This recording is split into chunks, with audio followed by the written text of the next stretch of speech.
Oui, c'est capital, mais en fait, si on n'en a pas en humain dans la vraie vie, on peut le reconstituer aussi avec Internet. Des fois, on décide de ce qu'on va faire, mais en fait, on est qui pour décider? C'est le marché, c'est nos clients qui vont nous dire ce qu'on va faire. C'est très confortable comme entrepreneuriat, mais on est quand même un peu un mini-boss. C'est vraiment bientôt, donc c'est le moment de prendre sa place et de devenir... J'ai complètement détruit du chiffre d'affaires sur le démarrage. En fait, on se rend compte que pas de clients, ou très peu de clients, parce que ça correspond pas à ce que les clients recherchent. Je me suis plantée, vraiment, je me suis pris une énorme claque et j'ai fait n'importe quoi.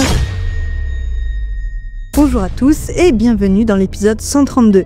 Si tu débarques pour la première fois sur ce podcast, sache qu'il est fait pour toi si tu veux créer, développer ou professionnaliser ta conciergerie. Ici, on parle sans filtre de ce qui marche et de ce qui ne marche pas, avec des conseils concrets, des retours d'expérience et des interviews inspirantes. Avant de rentrer dans le vif du sujet, laisse-moi te parler du Club des conciergeries. Chaque semaine, tu as du contenu exclusif pour t'aider à structurer et faire grandir ta société. Tu as aussi accès à un live questions-réponses chaque mois pour débloquer ta situation et échanger avec d'autres pros. Et en bonus, il y a des mini-formations 100% gratuites à l'intérieur. Tu l'auras compris, le Club des conciergeries, c'est une communauté gratuite avec déjà plus de 450 membres. Le lien pour rejoindre le club est juste en dessous en description de l'épisode. Aujourd'hui, on sort un peu du cadre habituel de la conciergerie pour parler entrepreneuriat au sens large. J'ai le plaisir d'accueillir Élise Ripoche, fondatrice de J'affiche complet et du salon Le Rendez-vous des pros de la location saisonnière. Salut Élise, re-bienvenue sur le podcast La Conciergerie. J'ai l'impression que j'arrête pas de dire re-bienvenue dès que t'es là. Comment vas-tu? Ça va très bien, salut Vanessa. Merci pour l'invitation, ça me fait plaisir d'être re-bienvenue. Eh ben avec plaisir. Alors aujourd'hui, c'est un sujet un peu... pas hors série, mais qui n'est pas lié spécifiquement à la conciergerie. On va parler de l'entrepreneuriat, parce que toi-même, tu es entrepreneur ou neuse. Je sais pas comment on dit, mais moi, j'aime bien dire entrepreneur avec un E. Ouais, moi, je dis entrepreneur aussi. Ouais, je dis entrepreneur aussi. Pour ceux qui ne te connaîtraient pas encore, ce qui est, à mon avis, rare dans le secteur, est-ce que tu peux nous parler de ton parcours? Oui, avec plaisir. J'ai un parcours en revenu management, donc qui est les méthodologies qui font maximiser le chiffre d'affaires en faisant bien ses prix et l'ensemble des autres leviers autour de ça, les durées de séjour minimum, conditions d'annulation, etc. Et donc j'ai un parcours dans les grands groupes et finalement, à passer la trentaine, j'ai fait une petite crise de la trentaine et j'ai créé mon entreprise qui s'appelle J'affiche complet, qui est une agence de revenu management dans le domaine de la location saisonnière. On fait du service et de la formation. Et il y a 3 ans, j'ai créé une deuxième structure qui s'appelle le Rendez-vous des pros de la location saisonnière, qui est le salon numéro 1 dans notre domaine pour les acteurs de la location saisonnière qui veulent rester au fait des meilleures pratiques et des meilleurs partenaires avec qui travailler aujourd'hui. D'ailleurs, on en parlera à la fin de l'épisode parce que c'est vraiment bientôt. Donc, c'est le moment de prendre sa place et de venir. Si on reprend le sujet de l'entrepreneuriat, qu'est-ce qui t'a donné envie d'entreprendre ? Je pense que j'ai toujours... Alors moi, je déteste les entrepreneurs. Je sais pas si tu dois entendre des trucs comme ça, comme moi, mais sur les réseaux, les entrepreneurs qui disent « Oui, alors quand j'étais dans la cour de récré, je négociais mes billes contre des sous, machin, etc. » Ça me saoule. Non, moi, quand j'étais dans la cour de récré, ma préoccupation, c'était mes Barbies et ma coiffure. Donc, autant te dire que non. Mais c'est vrai que après, quand j'ai commencé à réfléchir à mon job et tout ça, je me suis toujours dit, il y avait dans mon école, j'ai fait une école de commerce et il y avait l'option entrepreneuriat, j'avais pas choisi ça, mais ça chatouillait grave quand même. Je me suis dit, purée, ça serait cool ça. Pour moi, c'était un projet quand je serais grande, quoi. C'était vraiment un truc, je me suis toujours dit, bon, il faut d'abord que tu apprennes un métier parce que... Et d'ailleurs, j'ai changé d'avis aujourd'hui, mais à l'époque, je pensais entrepreneur pour entreprendre, quand on sait rien faire de ses 10 doigts, ça sert à rien. J'ai revu ma posture à aujourd'hui, mais c'était ma position de l'époque.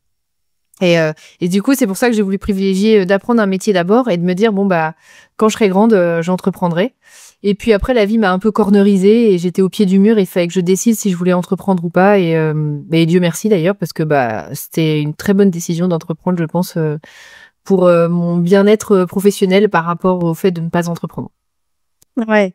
Et du coup, ça veut dire que tu as toujours su que tu allais entreprendre. C'était prévu dès le départ que c'était ça que tu allais faire. Hein. Ouais, c'était un peu le truc de quand je serai grande, je ferai ça, quoi. Mais genre, je disais ça, j'avais 27 ans, donc en fait, j'étais déjà grande en réalité. Mais tu vois, je m'imaginais, je sais pas ce que je m'imaginais d'ailleurs. J'avais peur déjà de ce truc-là. Mais maintenant, je le sais, toutes les choses dont on a peur, c'est probablement qu'il faut les faire, sauf si ça met en péril notre santé. Mais sinon, les choses qui nous font peur en général, faut y aller. Donc j'ai toujours eu ce truc-là au fond de la tête, ouais, c'est sûr. Est-ce que avant J'affiche complet, tu avais fait autre chose dans l'entrepreneuriat ou c'est vraiment la première chose que tu as faite? Ah, c'est une bonne question. J'avais un peu testé. En fait, j'avais fait. Alors, peut-être certains connaîtront la ruche qui dit oui. La ruche Oui. qui dit oui, c'est un. Tu connais? Ouais, tout à fait, j'étais abonnée. T'étais abonné en client? Ouais, ouais. Eh ben, moi, j'avais une ruche dans le 15e. Ok. Et tu faisais la ruche. Ouais, c'est ça. Et du coup, donc dans le 15e arrondissement de Paris, j'avais créé ça. Donc, il fallait ouvrir une micro-entreprise et pour animer sa ruche. Et ça a été un peu mes premiers essais d'entrepreneuriat parce que on est adossé au réseau de la ruche qui dit oui. Donc, c'est très confortable comme entrepreneuriat, mais on est quand même un peu un mini boss à bord. Et puis après, mon deuxième truc, avant de créer J'affiche complet, j'ai créé une start-up dans le domaine de la colocation. Mon projet, c'était de faire de la sous-loc pour créer des colocations pour en général la tranche d'âge plus de 30 ans ou les personnes qui sont après divorcées, etc. Même des colocations, par exemple, de mamans solo avec des enfants, etc. Pas pour des L'idée, étudiants, quoi. voilà, c'est ça. L'idée, c'est de se dire, en fait, la colocation, il y a un marché qui est autre que le marché qu'on connaît d'habitude. Même un marché pour les personnes âgées, par exemple. Et je voulais adresser ce marché-là. Sauf que je me suis rapidement rendu compte que c'était un système de plateforme, qu'il fallait lever des fonds. Et moi, je quittais le salariat en me disant que j'en avais marre du métro, boulot, dodo, des réunions et de devoir faire de la politique interne. Donc, autant te dire que lever des fonds à ce moment-là, c'était vraiment le truc dont j'avais pas du tout envie. Faire de nouveau de la politique, ça me saoulait. Donc, je me suis dit, il faut un modèle qui soit rentable au démarrage. Ok. Et du coup, tu as créé J'affiche complet à ce moment-là. Alors, j'ai croisé un des clients de J'affiche complet il n'y a pas très longtemps qui m'a dit qu'il a été ton premier client. Ouais. À la base, il voulait apprendre à faire du revenu management, mais il n'avait pas le temps et du coup, tu lui as proposé de le faire pour lui. C'est bien ça? Exactement. Je vois exactement de qui tu parles. Et ouais, il a fait. Moi, au début, je faisais que de la formation, donc il a fait la formation et à la fin, il m'a dit, Élise, s'il te plaît, fais-le pour moi, etc. Et moi, j'ai dit non. Alors, j'ai réfléchi et puis il y avait eu d'autres demandes dans ce sens-là et j'étais un peu butée. Et d'ailleurs, première leçon d'humilité entrepreneuriale, quoi. Vraiment, genre, des fois, on décide de ce qu'on va faire, mais en fait, on est qui pour décider en tant qu'entrepreneur de ce qu'on va faire, quoi. C'est le marché, c'est nos clients qui vont nous dire ce qu'on va faire selon ce dont eux ont besoin, quoi. Et je me suis dit, bon, si on te le demande, Élise, c'est probablement qu'il faut le faire. Et c'est comme ça qu'on a créé, donc avec lui, le service, en fait, qui n'existait pas. Il a été notre premier client, ouais. C'est un très bon conseil ce que tu as dit. C'est vrai que quand on est entrepreneur, on se dit, bon, je suis mon propre patron, pardon, et c'est moi qui fais ce que je veux, en fait. C'est pas français ce que je viens de dire, mais c'est moi qui fais ce que j'ai envie de faire à ce moment-là. Et en fait, on se rend compte que on n'a pas de clients ou très peu de clients parce que ça correspond pas à ce que les clients recherchent. Donc c'est important ce que tu viens de dire. Il faut parfois s'adapter à son marché, s'adapter à sa clientèle, ou alors changer de clientèle si c'est pas ce que l'on veut faire à la base. Ok. Est-ce qu'on partirait pas sur la réalité de l'entrepreneuriat? Il y a pas mal de choses à dire là-dessus. J'adore, c'est des vrais trucs. Et pas les trucs genre les one night success là, genre non, comment ils disent les Anglais, success overnight, un truc comme ça, genre le succès de machin, tout bazar. Ah ouais, je connais pas. C'est pour moi ça. Quelle idée reçue sur l'entrepreneuriat tu aimerais casser aujourd'hui? Non, une seule. Je dois choisir la pire. Je pense que si je dois choisir la plus toxique. La plus toxique, ce serait toutes les success stories qu'on voit partout étalées sur les médias, parce qu'évidemment les journalistes raffolent de ça. Oh là là, il s'est levé un matin, il a éternué, il a créé une boîte, boum, il est devenu milliardaire, incroyable. Regardez cette success story incroyable. Évidemment, je caricature et mon exemple est complètement ridicule, mais pas tout à fait, hein. Pas tout à fait, oui. Pas tout à fait.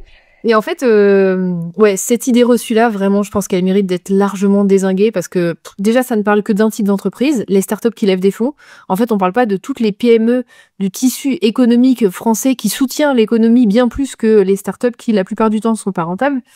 Et aussi le métier d'entrepreneur qui est un métier de j'ai pas le bon mot là, mais en fait, où on charbonne en fait. Hein. Moi, je pense qu'il y a très très très peu d'entrepreneurs qui ne charbonnent pas en fait. Je pense que tout le monde charbonne. Vraiment. Puis c'est quand même néfaste pour l'entrepreneur qui se lance parce qu'il se compare Il se dit, mais ça fait 1 an, 2 ans que je bosse H24, alors qu'il y en a, ils ont ouvert leur boîte il y a 3 mois et ils sont successful, alors que faut pas se comparer du tout. Ça dépend vraiment de sa vision des choses. Exactement. Et globalement, c'est facile pour personne. Hein. On croirait que pour les autres, c'est plus facile, etc. Ah non, tout le monde galère, quoi. Vraiment, tout le monde galère. Oui, c'est le mot. Quelles sont selon toi les qualités indispensables pour durer en tant qu'entrepreneur? Je voyais des phrases sur internet qui disaient tout le monde alors je sais plus ce que c'était la phrase, tout le monde peut entreprendre mais tout le monde peut pas être entrepreneur, ou je sais pas ce que c'était cette phrase.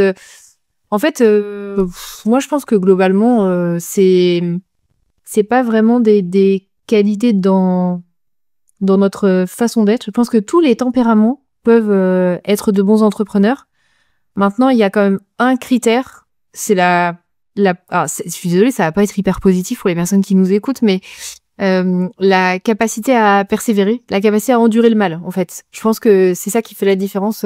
Et d'ailleurs, il y a beaucoup de phrases qui disent, en fait, on échoue quand on abandonne. Si on s'arrête, bah c'est là où c'est fini, alors que il faut poursuivre, quoi. Il faut persévérer, il faut continuer.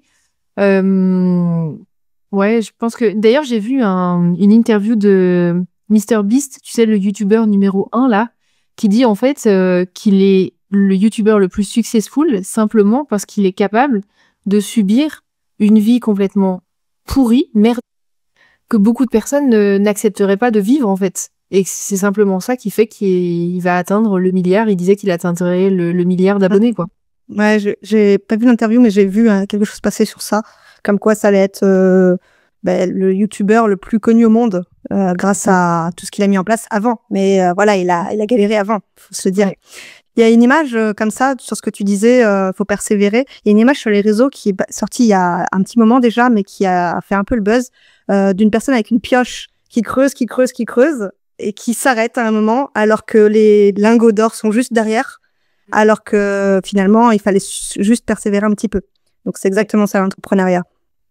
Ouais, exactement. Ce serait la seule qualité, franchement. Parce que sinon, après, on vient tous avec notre lot de qualités, de défauts, et honnêtement, chacun fait avec ce qu'il est, et il n'y a pas de configuration idéale. Il faudrait être extraverti ou introverti ou machin. Non, il n'y a pas de vérité absolue. Les deux fonctionnent, tous les tempéraments fonctionnent.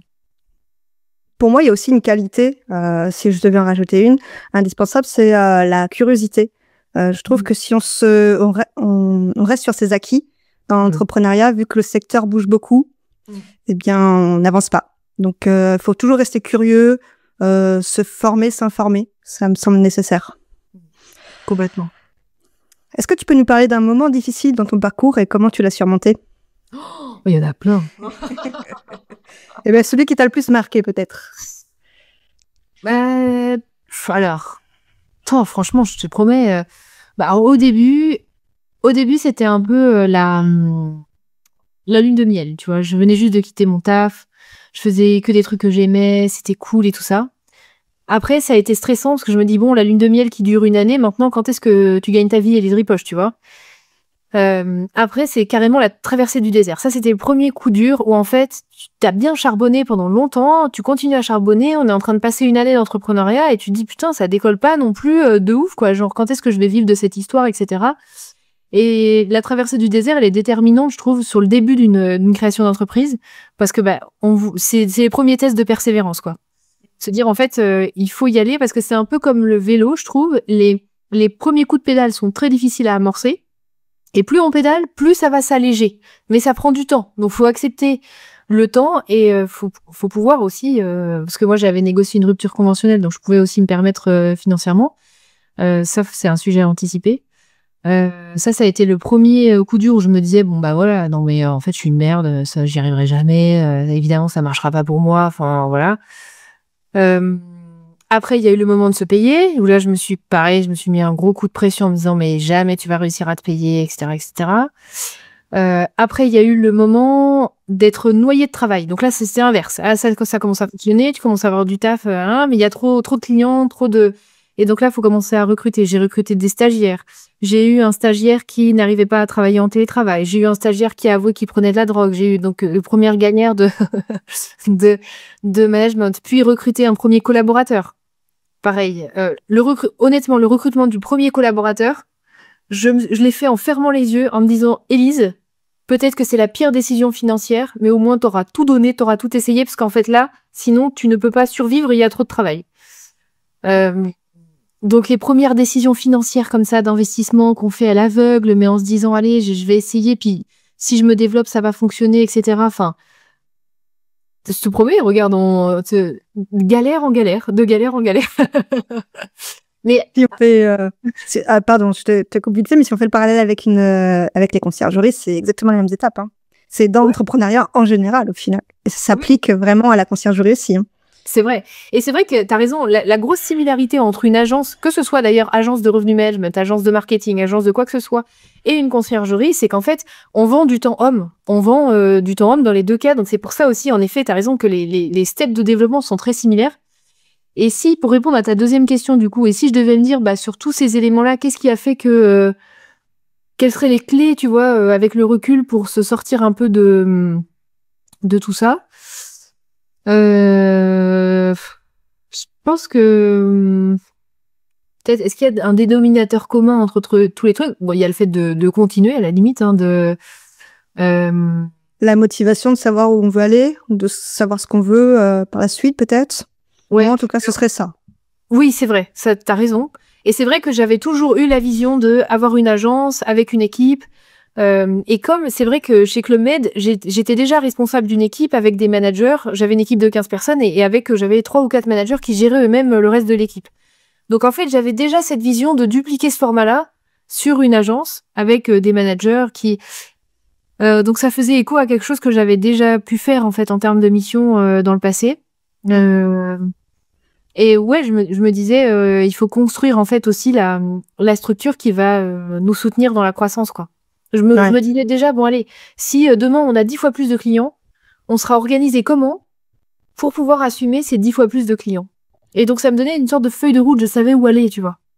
Ouais, bien sûr. D'ailleurs, c'est souvent ce que je dis aux conciergeries que je rencontre, il faut créer son entreprise comme si on avait déjà 100 clients. Parce que du coup, ça donne une vision et ça donne les bases d'une bonne gestion dès le démarrage. Une bonne organisation, je veux dire. Donc, c'est important. Ok. On passe à l'autre question, du coup. Allez. Du coup, à l'inverse, est-ce que tu te souviens d'un déclic ou d'une grande victoire qui t'a marqué? Alors moi, j'ai toujours du mal à passer du temps sur le positif, ce qui est un très très gros défaut en entrepreneuriat. Parce qu'en fait, on a tellement de merde à gérer que il faut justement célébrer les choses positives, etc. Il y en a beaucoup aussi. Il y en a beaucoup aussi. Est-ce que le salon n'est pas une victoire déjà? Bah c'est marrant parce que tu vois, après le premier salon, il y a beaucoup de personnes qui m'ont dit « Oh, tu dois être super fière de toi et tout ça ». Et c'est pas le sentiment que j'ai eu après. Et j'ai eu comme un... Tu sais, les gens qui se marient, il y a un syndrome après le mariage qui s'appelle le wedding blues. C'est le blues. Ouais. Tu t'es jamais mariée? Je me marie dans 1 an et demi. Oh, trop cool! Félicitations! Sinon, tu me sens une dinguerie, là, comme ça. Merci. Mais du coup, j'ai peur, du blues, maintenant. Ça dépend à quel point tu es investi dans l'organisation. Est-ce que tu t'investis beaucoup ou pas? Mais, oui? Bah, pas encore. C'est que pour 2027. Donc, ah oui, c'est dans longtemps. Bah, en tout cas, il y a ce syndrome-là pour les personnes qui s'investissent beaucoup dans l'organisation du mariage et qui, du coup, après, se trouvent un peu vides, tu vois, vides de tout ça. Et oui, c'est vrai que ça m'a fait ça, mais ça m'a aussi fait réaliser à quel point, en effet, ce syndrome de l'entrepreneur qu'on peut avoir de se focaliser sur le négatif, de pas profiter du positif, et d'être toujours dans cette roue de hamster et d'avancer, de se dire alors c'est quoi la prochaine étape, je me suis rendu compte à quel point c'était hyper toxique. Parce que je me suis dit, mais Elise, là, il y a plein de gens qui te disent tu dois être fière de toi et tout, et en ton fort intérieur, tu ne ressens même pas une once de ça, alors que t'en as chié ta race, parce que franchement, le mot, il est sous-évalué. L'organisation du premier rendez-vous des pros de la location saisonnière, la première édition, je te promets, vraiment, j'ai galéré. 1000 fois, j'ai cru que j'allais liquider la boîte, d'avoir décidé de faire un salon, déjà pour la partie financière, après même pour la partie prospection des exposants, la billetterie, c'était hyper stressant. Enfin bon, je me dis, si un truc comme ça, un projet comme ça, à la fin, quand ça a fonctionné, tu te dis même pas, c'est cool, je suis contente. bah en fait, ça montre à quel point ce syndrome-là de l'entrepreneur, il est d'une toxicité absolue, quoi. Alors que, à l'inverse, pour un exposant ou un visiteur, c'est pas le ressenti, justement. Bah, heureusement d'ailleurs que ce soit pas le ressenti, mais ça reste quand même une réussite parce qu'il y a peu de salons en France sur la location saisonnière. On peut les compter sur les doigts d'une main. Et honnêtement, celui que tu as créé, le rendez-vous des pros de la location saisonnière, il rassemble encore plus d'acteurs que les autres salons qui peuvent exister. Donc, moi, je trouve que c'est un succès, ce salon, parce que on peut avoir vraiment un panel d'exposants, de prestataires, d'outils. Donc, hyper intéressant, ce salon. Écoute, merci. Est-ce qu'on parlerait pas maintenant du secteur de la location saisonnière, pour être plus précis? Selon toi, qu'est-ce qui rend l'entrepreneuriat dans la location saisonnière si particulier? Ah, c'est une excellente question, ça. Je pense que ce qui rend l'entrepreneuriat particulier en location saisonnière, c'est qu'il n'y a pas beaucoup de barrières à l'entrée. C'est-à-dire que globalement, tout le monde peut se lancer en tant que conciergerie. Il y a pas, c'est pas comme par exemple devenir agent IMO, il faut une carte G. Par exemple, devenir notaire, pareil, il faut. Il y a pas mal de professions comme ça sur lesquelles il faut avoir le droit d'accéder à cette profession. En location saisonnière, c'est pas le cas. Donc en fait, ça offre un avantage majeur, c'est que on peut se dire j'ai ma chance aussi, et ça c'est chouette parce que du coup on a un domaine d'activité de gens qui se sont faits seuls, qui ont appris les choses seuls et qui sont souvent très constructifs, très positifs. Et d'ailleurs, petite parenthèse sur ça, l'agence, on travaille avec une nouvelle agence pour organiser le salon cette année. Et l'agence a accepté, ils travaillent qu'avec des gros groupes et ils ont accepté de travailler avec nous en nous disant notamment. C'est fou parce que sur les photos, les gens ont l'air heureux, en fait. Les gens ont l'air contents d'être là, de partager ensemble, etc. Et je pense que c'est, au-delà du salon, c'est un dénominateur de notre profession, de l'environnement dans lequel on évolue. Et du coup, ça, c'est hyper positif.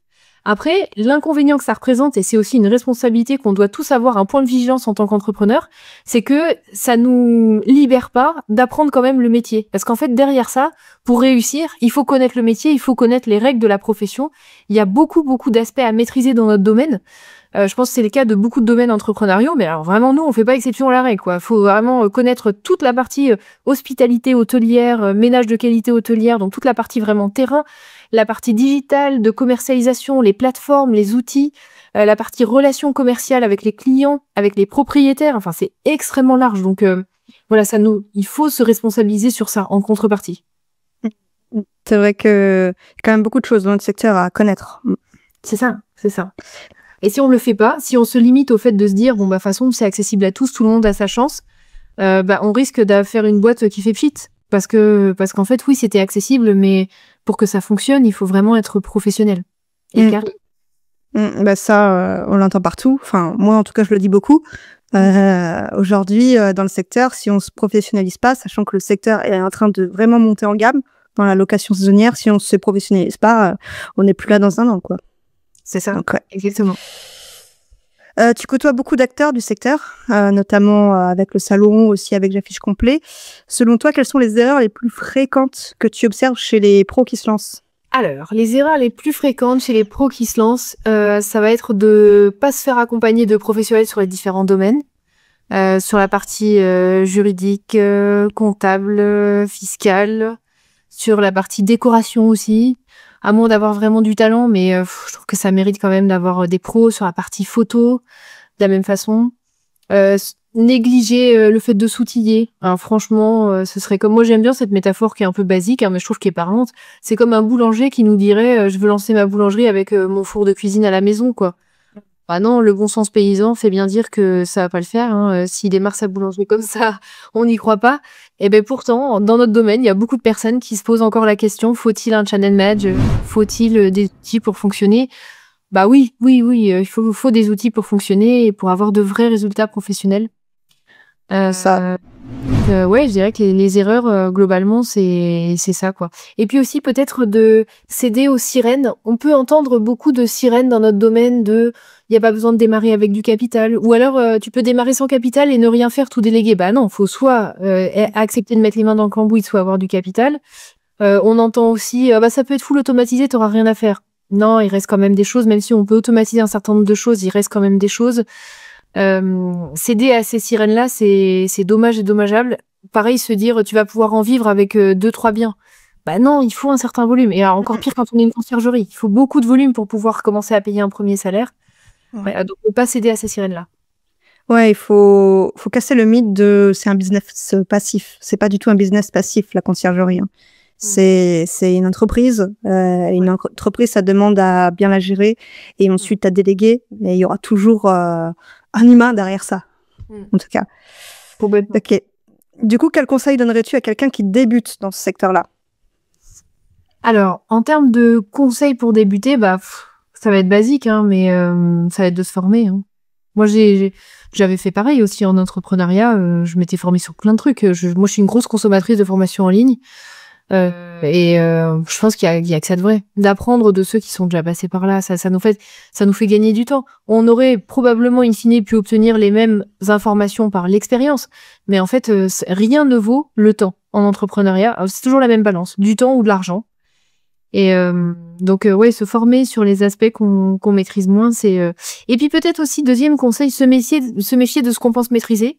Moi j'ai eu l'occasion de le raconter peut-être sur YouTube dans le passé, mais j'ai commencé le revenu management en location saisonnière en mettant 2 chambres chez moi en mode un peu maison d'hôte sur Airbnb. Et je me suis dit vraiment genre la fille fanfaron quoi, genre le revenu management ça va être easy peasy. Je vais faire ça les doigts dans le nez, je fais ça à ce moment-là, j'étais chez Club Med, donc je faisais ça sur un portefeuille de 800 millions d'euros. Donc tu vois, je me suis dit mes 2 chambres chez moi, ah là là, je vais faire ça les doigts dans le nez. Bah pas du tout, je me suis plantée. Vraiment, je me suis pris une énorme claque et j'ai fait n'importe quoi, j'ai complètement détruit du chiffre d'affaires sur le démarrage en fait. Donc ouais, j'ai vraiment fait n'importe quoi, je m'étais pris trop bas, enfin puis je m'en suis rendu compte parce qu'on me disait "Oh là là, c'est un excellent rapport qualité-prix vos chambres." Quand j'avais des annulations, ça réservait dans la demi-heure, enfin n'importe quoi. Et c'est en creusant. C'est comme ça aussi qu'est né J'affiche complet. C'est en creusant, je me suis dit, mais attends, il me manque, par rapport à ce que je fais chez Club Med, il me manque des infos, des données, etc.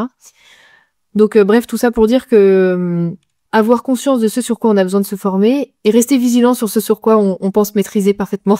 Ouais, j'en connais, j'ai pas de nom en tête, hein, mais j'en connais qui pensent savoir tout faire et en fait quand ils le font ils se rendent compte que ils se rendent pas compte parce qu'ils pensent savoir tout faire mais en fait au final on voit que c'est pas bien fait, une création d'annonce, comment mettre ses prix, comment déléguer, c'est vrai que déléguer ça s'apprend aussi, hein. On n'y pense pas mais ça s'apprend aussi. Complètement. Et tu vois, j'ai pensé au parallèle récemment parce que je parlais d'entrepreneuriat avec une copine qui est très experte d'un sujet. Alors, elle est pas dans notre domaine, dans un autre domaine, et du coup, elle est très experte de ce sujet-là, mais elle est en même temps déçue de ses résultats. Donc, je disais, vois peut-être avec d'autres experts, ils auront peut-être d'autres méthodes, etc. Elle me disait, non, moi, je suis experte. Et ça m'a fait penser, tu sais, par exemple, dans le métier de la psychologie, les psys ont leur propre psy aussi. Et en fait, je me suis dit, c'est pareil, il faut que, en tant que professionnel, on accepte d'être aussi conseillé par d'autres pros. Et je me suis même fait la remarque pour J'affiche complet. Je me suis dit, tiens, ce serait intéressant que, occasionnellement, on fasse appel à des cabinets de revenu management qui ne sont peut-être pas dans la location saisonnière parce qu'on est les seuls, mais en tout cas, qui sont experts de notre métier aussi et qui nous donnent un regard extérieur comme ça, constamment sur la profession. Donc, il faut tous qu'on accepte, je pense, de faire ça, quoi. Et c'est marrant que tu dises ça parce que il existe des coachs de coachs. Et c'est vrai que ça existe. Moi-même, j'ai un coach pour m'apprendre à former les gens. Génial. Donc, c'est un coach de coach. Et je pense qu'on devrait tous avoir un coach sur un domaine qu'on maîtrise pas ou qu'on pense maîtriser qu'à moitié. Ouais, complètement. Je rejoins. À quel point, pour toi, c'est important de s'entourer quand on entreprend? La vie. L'entourage, c'est la vie. Après, je me suis longtemps pareil. Alors, je me suis longtemps dit ouais, mais Lise, t'as pas d'entrepreneur autour de toi, etc. Et puis comme je suis un peu la team qui charbonne, tu vois. Donc en fait, quand tu charbonnes fort, t'as pas trop le temps d'aller faire du networking, etc. Et puis j'avais tendance à avoir des préjugés sur les. D'ailleurs, souvent c'est peut-être pas très gentil ce que je vais dire, mais au début, j'étais dans un écosystème d'incubateurs de start-up. Et moi, j'étais tout le temps en train de bosser et je comprenais pas comment faisaient les autres créateurs de start-up. Certains étaient tout le temps dans les événements, de ci, de là, etc. Et ben, statistiquement, je te promets, entre la team qui charbonnait et la team qui était de ci, de là, et à faire du network constamment, bah, c'est des boîtes qui ont pas pu se développer, quoi. C'est des boîtes qui se sont soit arrêtées, soit terminées, etc. Donc, tout ça pour dire que le réseau est hyper important, mais en même temps, si comme moi, on démarre sans aucun réseau et qu'on se culpabilise un peu, parce que moi, j'avais tendance à faire ça, justement, à me dire que j'avais pas d'amis entrepreneurs, etc., faut pas non plus trop se mettre la pression sur ça. Moi, je regardais beaucoup de gens sur Internet, en fait. Je regardais beaucoup de gens sur Internet et je continue à regarder des entrepreneurs plus avancés que moi sur Internet. Et je pense que ça peut nourrir de la même façon. Et finalement, le temps fait son œuvre. On finit par rencontrer des gens, nouer des partenariats, devenir amis avec certains collègues, etc. Et le réseau se crée tout seul. Donc, oui, c'est capital. Mais en fait, si on n'en a pas en humain dans la vraie vie, on peut le reconstituer aussi avec Internet, avec la vaste majorité de contenu qu'il y a sur Internet. On peut trouver notre bonheur. Et donc, ne pas trop se mettre de pression non plus sur ça, quoi. C'est vrai. Alors, je suis d'accord et pas tout à fait d'accord avec toi. Alors, à moi que j'ai pas bien compris, mais moi j'aime bien dire, c'est un des conseils que je donne souvent en fait aux conciergeries que je forme, quand elles n'ont pas de visibilité sur Internet, qu'elles connaissent à peine leur secteur, je leur dis, ben il faut vous créer un réseau. Et se créer un réseau à partir de zéro, ça veut dire aller dans des after-work, aller dans des événements d'entrepreneurs ou des événements en immobilier. Et c'est comme ça qu'on va se créer un réseau. Et même si on n'est pas visible sur Internet, on peut tout à fait rencontrer des personnes de cette manière et avoir ses premiers clients. C'est complètement. Alors sur Internet, j'entendais plutôt consommer le contenu d'entrepreneurs plus avancés. Mais après, c'est vrai qu'il faut quand même, t'as raison, il faut quand même networker. Il faut trouver la bonne mesure, en fait. Enfin, c'est la perception que j'ai, parce que tu vois, il y a des gens qui sont atteints de la maladie du networking qui font plus que ça, tu vois. Mais je pense pas que ce soit ce que tu recommandes non plus. Ouais, non, c'est effectivement quand on a déjà tout mis en place, mais que le site prend un peu de temps à se faire connaître. Voilà, oui. On a toujours la partie networking qu'on peut mettre en avant, qu'on peut mettre en premier, je veux dire, quand on démarre. Parce qu'il faut aller vite. Oui. Pour trouver ses premiers biens. Donc, ça fait partie des choses importantes. C'est vrai, t'as raison. Alors, avec le salon des pros de la location saisonnière, tu as créé un espace d'échange. Pourquoi c'était important pour toi? Créer un espace d'échange sur place? Tu veux dire que oui, tout le monde se rencontre. Ouais. C'était important pour moi parce que j'en avais un peu marre du digital aussi à ce moment-là. J'avais envie de faire un truc en humain, ouais. De faire un truc en humain. Pourtant, je suis plutôt team introvertie comme fille. Mais je sais pas, j'aime bien... je me rends compte que ce qui me fait vibrer à la fin de la journée, j'aimerais bien mieux gagner ma vie, par exemple. Mais au final, je me rends compte que je prends aucune décision qui vise à mieux gagner ma vie. Je prends que des décisions quand je fais le bilan, je prends que des décisions qui visent à créer des projets humains. En fait, j'ai créé une agence avec une équipe. Et j'adore ça, le fait qu'on soit une équipe avec des humains et tout ça. Un salon, encore une fois, un truc avec des humains. Donc, ouais, ça me tenait à cœur. J'avais en plus l'impression que c'était un pilier qui manquait complètement à notre profession. Je me disais, comment ça se fait que tout le monde a son salon professionnel, des vignerons, de la boulangerie ou je sais pas quoi, et nous pas, quoi.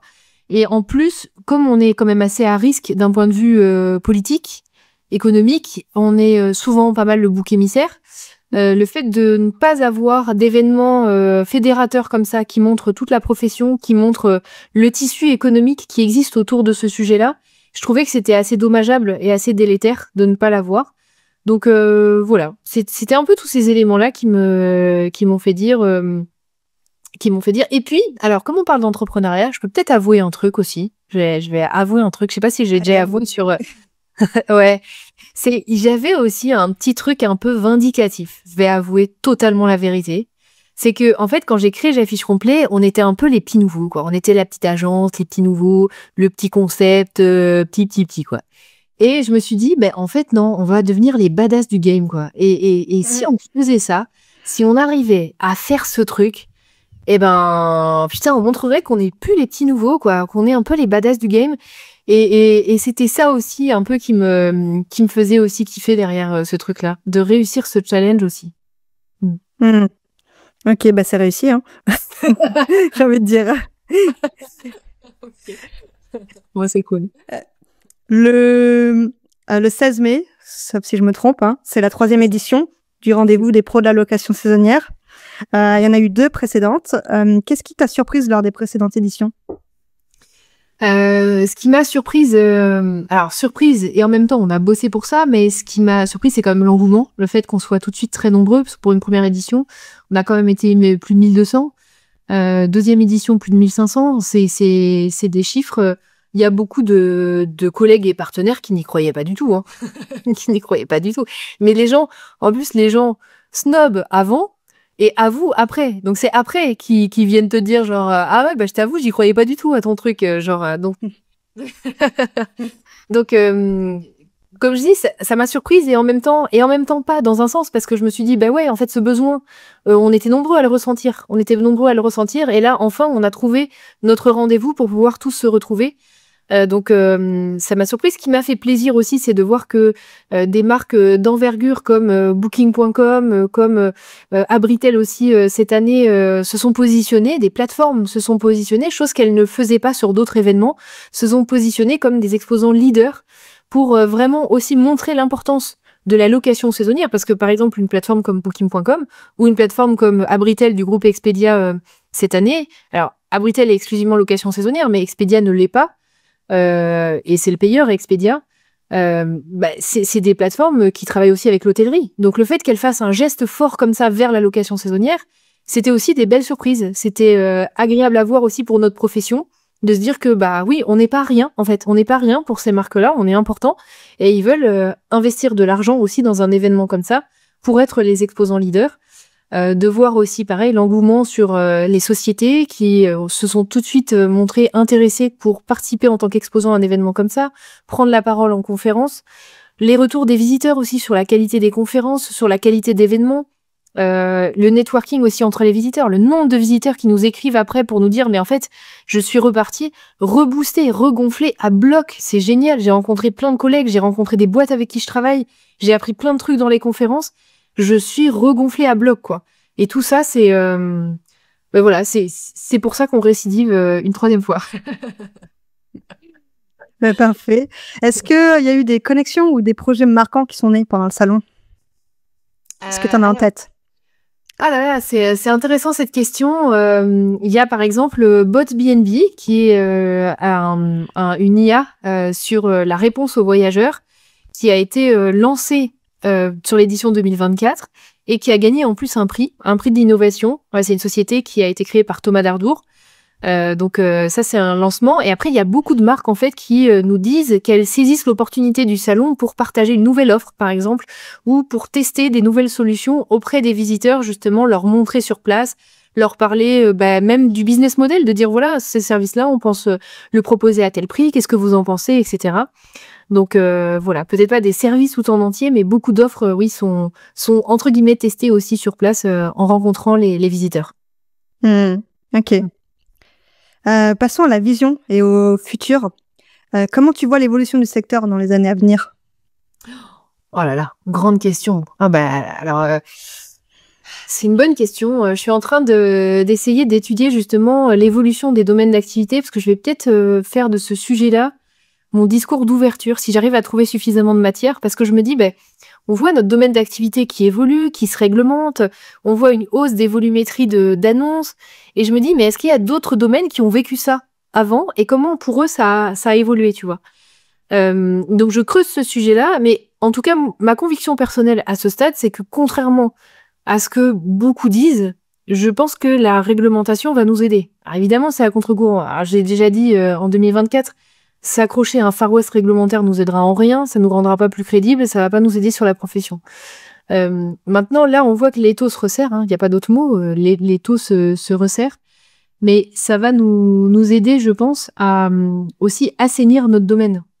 Parce que, encore une fois, on n'a pas de barrière à l'entrée, donc tout le monde peut s'improviser loueur saisonnier, et en fait, ça, pour les professionnels que nous sommes, ça abîme en fait notre profession, d'avoir des gens qui s'improvisent comme ça. De la même façon que les boulangers, si n'importe qui vendait des baguettes en bas de chez lui, ça abîmerait la profession de boulanger. Parce qu'en fait, ça a été le cas avec la profession d'agent immobilier, par exemple.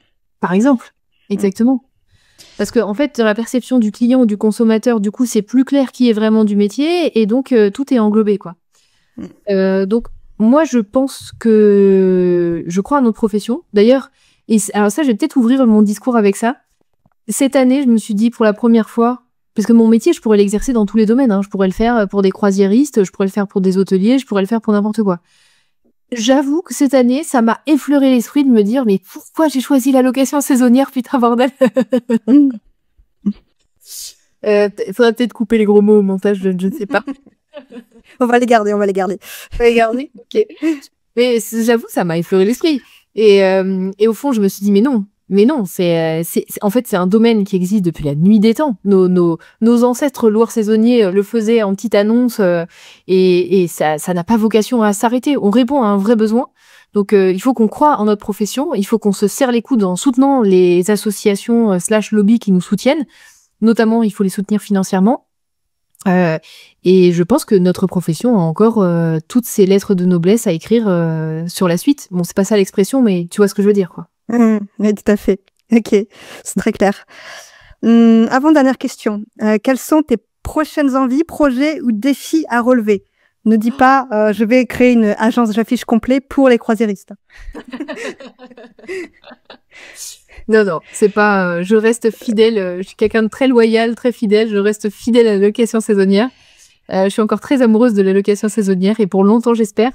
Alors le défi, ce serait de se développer en anglais. On a déjà commencé les prémices de ça, mais après, j'ai été, je dois l'admettre, assez happée par l'organisation du salon. Mais là, au second semestre, l'idée, c'est vraiment de charbonner fort sur la partie anglophone en fait de l'activité côté j'affiche complet, agence et formation. Ok. Eh ben, on espère que ça va prendre. D'ailleurs, ça s'appelle comment en anglais? En anglais, ça s'appelle Fully Booked. Super. Ok. On a beaucoup réfléchi, on a pris le conseil de plein de personnes et il s'avère que c'était la meilleure solution. Ok. Ouais, c'est trop sexy comme nom. Trop bien. Si tu pouvais parler à la Élise qui démarre tout juste, qu'est-ce que tu lui dirais? Oh, ça c'est une bonne question encore. Et oh là là, ce petit chaton là qui était là. Moi, je suis toujours un petit chaton, mais un petit chaton quand même dégouttière maintenant, hein, qui a des balafres et tout, qu'on a pris.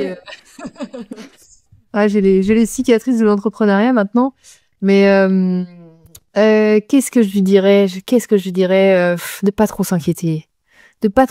Quand on persévère, ça va le faire. Et je dis ça en toute humilité parce qu'aujourd'hui, tu vois, je me considère pas arrivée à quoi que ce soit, tu vois. Je considère que c'est tous les matins, on se réveille et il faut se rebattre pour que tout fonctionne et que ça tourne rond, etc., quoi. Je veux dire, en entrepreneuriat, il y a jamais un moment où on peut se dire, ah, ça y est, je suis arrivée. Non, jamais, tu vois. Donc, je considère que c'est un processus et que c'est jamais terminé. Mais c'est vrai qu'avec le temps, on fait plus confiance au processus. Tu vois ce que je veux dire? Donc, je pense que je lui dirais, allez, trust the process, comme on entend partout dans les réels en anglais. C'est confiance au process. En persévérant, ça va finir par payer. Donc, vas-y, go. Super mot de la fin. On se retrouve le 16 mai. Tu seras sur place, évidemment. Je serai aussi sur place avec mon stand. Ouais. Le 15 mai, la veille, il y a un dîner mastermind également. Oui, très important. T'as raison. Est-ce que tu peux nous dire 2 mots sur le dîner mastermind? Avec grand plaisir. Le dîner mastermind, c'est pour tous les dirigeants de conciergerie qui ont plus de 20 biens. Je regrettais que dans notre domaine, il n'y ait pas de mastermind en location saisonnière et on reconstitue à petite échelle. Alors évidemment, un mastermind, ça coûte 15 000 €. Là, la place, elle n'est pas du tout à ce prix-là. Vous pouvez retirer beaucoup des 15 000 € pour atteindre le prix de la place. Mais l'idée, c'est, à l'occasion d'une soirée, de pouvoir reconstituer cette expérience de mastermind d'entrepreneur entre gestionnaires de biens de plus de 20 biens. On a 3 sessions de travail, on choisit les sujets sur les 3 sessions de travail et on brainstorm avec sur une table de 10 collègues. On brainstorm sur toutes les idées pour résoudre ces enjeux et ces problématiques dans le domaine et pour votre conciergerie. Donc l'idée, c'est vraiment d'aider à scaler votre conciergerie en repartant avec plein de bonnes idées de collègues qui sont déjà passés par là, quoi. En plus, Élise a un cadeau pour les auditeurs du podcast avec le code Vanessa25. Vous avez une réduction sur le billet du salon, mais aussi du mastermind. Donc, hyper intéressant si vous voulez venir pas si vous voulez, hein, vous devez venir, c'est un salon hyper important. Donc, si vous avez l'ambition de grandir et de vous développer, il faut être présent le 16 mai au minimum. Attention, Vanessa va pointer. Hein. On va pointer tous les auditeurs, vous allez oui, je serai à l'entrée. Si vous n'êtes pas au rendez-vous, oui, pas possible. Merci à toi, Élise, pour toute cette transparence sur l'entrepreneuriat. C'était un épisode quand même très important, pas courant parce que je fais des épisodes souvent avec des conciergeries, mais finalement on parle d'entrepreneuriat au sens large. Donc merci à toi. Et puis on se retrouve lors du rendez-vous le 16 mai à Paris, porte de la Villette, si je me souviens bien. Exactement. Ok, parfait. Et bien à bientôt alors. À bientôt. Merci Vanessa.